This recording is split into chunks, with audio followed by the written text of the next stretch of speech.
10 अगस्त का दिन था।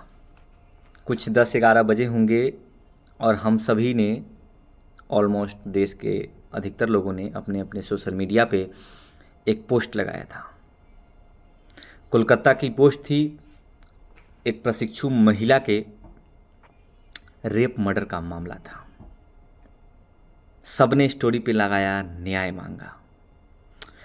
कुछ दिनों तक देश में खूब उबाल रही, करीब 10 दिनों तक।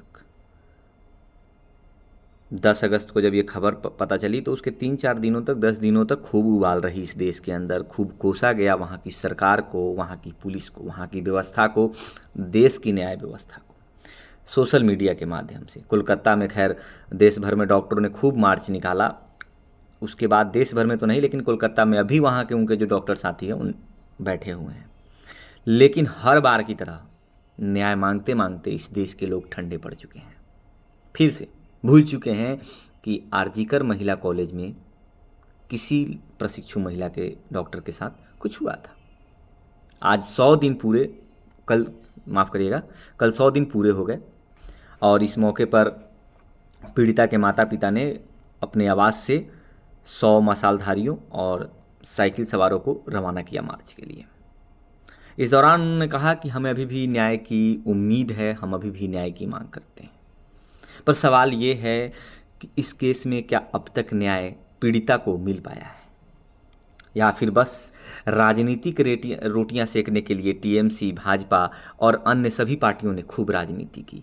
यहाँ तक कि बंगाल की मुख्यमंत्री, जो राज्य की गृह मंत्री भी हैं और राज्य की स्वास्थ्य मंत्री भी हैं, वो भी रोड पे प्रोटेस्ट करने लगी।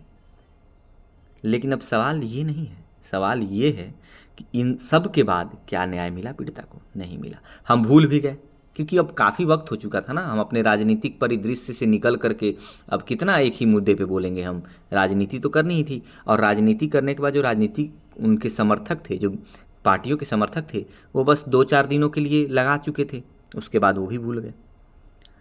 अब एक आरोपी संजय रॉय को कोलकाता पुलिस ने घटना के अगले दिन गिरफ्तार किया था। आज तक उस केस में उसके अलावा एक भी आरोपी गिरफ्तार नहीं हुआ। अभी ये केस सीबीआई के हाथ में है और सीबीआई ने कुछ दिनों पहले उसे मुख्य आरोपी के तौर पे पेश किया है। पर सवाल ये है कि इतनी बड़ी घटना क्या अकेले किया था आरोपी ने? क्या किसी ने नहीं देखा था उस पूरे कॉलेज में? क्या किसी के पास कुछ नहीं था? ये सब सवाल हैं। लेकिन हम भूल चुके हैं कि उस महिला के साथ कुछ हुआ था। ये देश भूल चुका है। ये देश अब सिर्फ क्रांति तब दिखाता है जब नेता थोड़े से आगे आते हैं, और जब नेता पीछे हट जाते हैं तो क्रांति वहीं ख़त्म हो जाती है। इसका सबूत है आरजीकर मेडिकल कॉलेज में हुई ये रेप और मर्डर की घटना। 100 दिन पूरे हो चुके हैं और अभी भी उसको न्याय की उम्मीद है, उस महिला को, जो कि दिखता नहीं है, क्योंकि सीबीआई ने इस केस में संजय रॉय से आगे कुछ भी नहीं किया है। एक अन्य आरोपी को भी नहीं पकड़ा गया है। उल्टे इस केस को बीच में डाइवर्जन के लिए सीबीआई ने वहाँ के प्रिंसिपल को पकड़ा, प्रिंसिपल को बर्खास्त किया गया। वो भी अन्य मामलों में, मनी लॉन्ड्रिंग और कई मामले थे, लेकिन ये पूरा मामला उसमें नहीं था।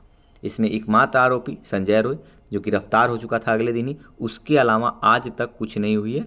तो ये साफ साफ दिखाता है कि केंद्र सरकार, बंगाल सरकार, सीबीआई, कोलकाता पुलिस सब मिलकर के एक महिला के न्याय के साथ खिलवाड़ कर रहे हैं।